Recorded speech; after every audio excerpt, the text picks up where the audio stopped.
Carta aos Gálatas, capítulo 1. O outro evangelho.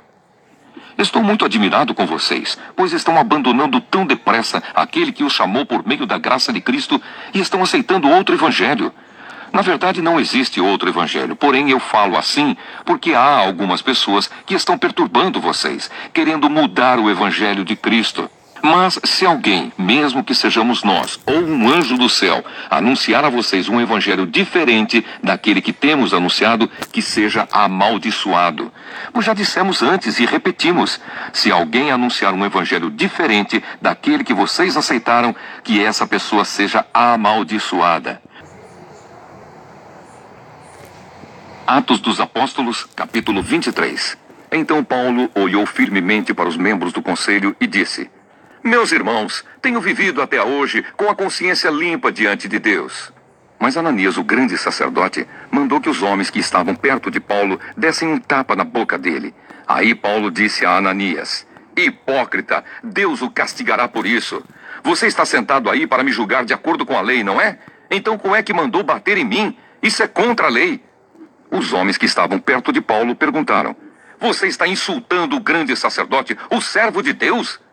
Paulo respondeu: Meus irmãos, eu não sabia que ele é o grande sacerdote, pois as escrituras sagradas dizem: Não fale mal de nenhuma das autoridades do seu povo. Quando Paulo percebeu que alguns do conselho eram do partido dos saduceus e outros do partido dos fariseus, disse bem alto: Meus irmãos, eu sou fariseu e filho de fariseus. Estou aqui sendo julgado porque creio que os mortos vão ressuscitar.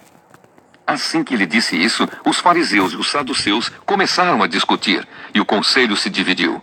É que os saduceus não creem que os mortos vão ressuscitar, nem que existem anjos ou espíritos, mas os fariseus creem nessas coisas. E assim, a gritaria aumentou ainda mais.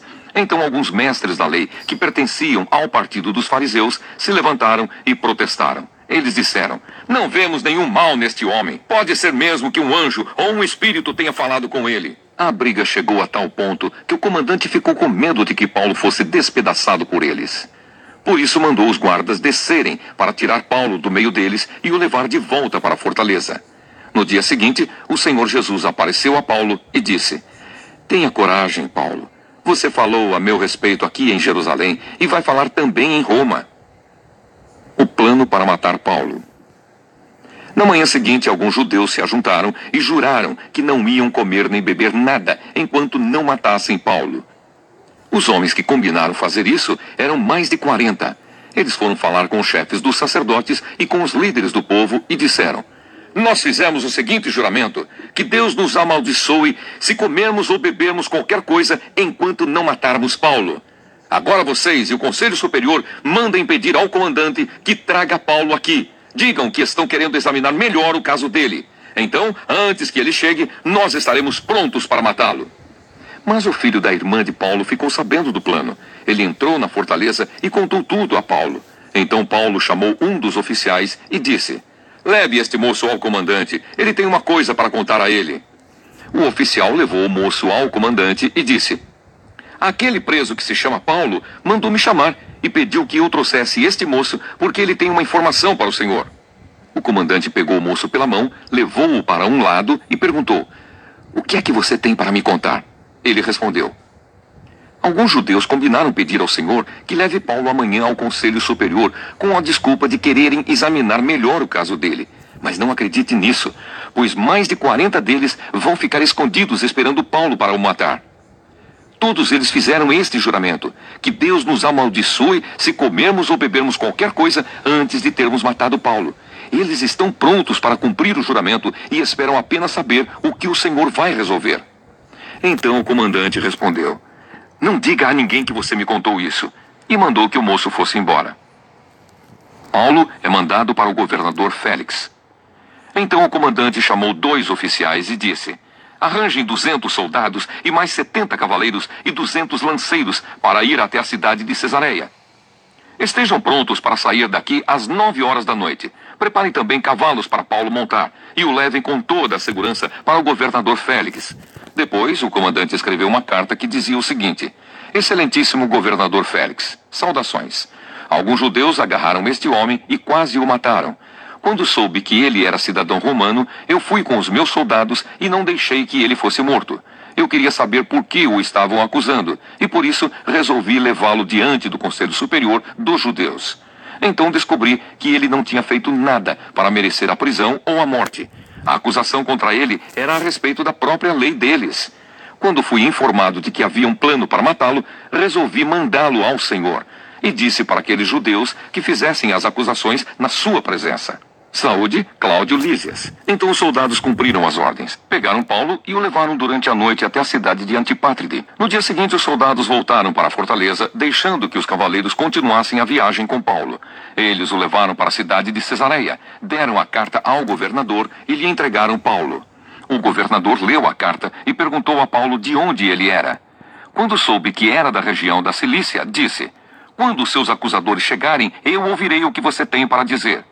Em seguida, mandou que ele ficasse preso no palácio do governador. Resumindo e explicando. Entregue ao Sinédrio para a apuração dos fatos, Paulo começa desmascarando a hipocrisia do sumo sacerdote, chefe político e religioso. A seguir, testemunha a ressurreição, provocando uma velha polêmica que estava no cerne da própria teologia judaica. Ironicamente, o réu demonstra a incompetência do tribunal que o deveria julgar. O verso 11 abre o último horizonte para o testemunho de Paulo, Roma. O relato antevê o processo seguinte. O grupo judaico se empenha num atentado contra Paulo, sob pena de anátema, isto é, de maldição divina. Ao fanatismo desse grupo, Lucas opõe o comportamento das autoridades romanas, que desde o início pensam tratar-se apenas de conflito de opiniões dentro do judaísmo.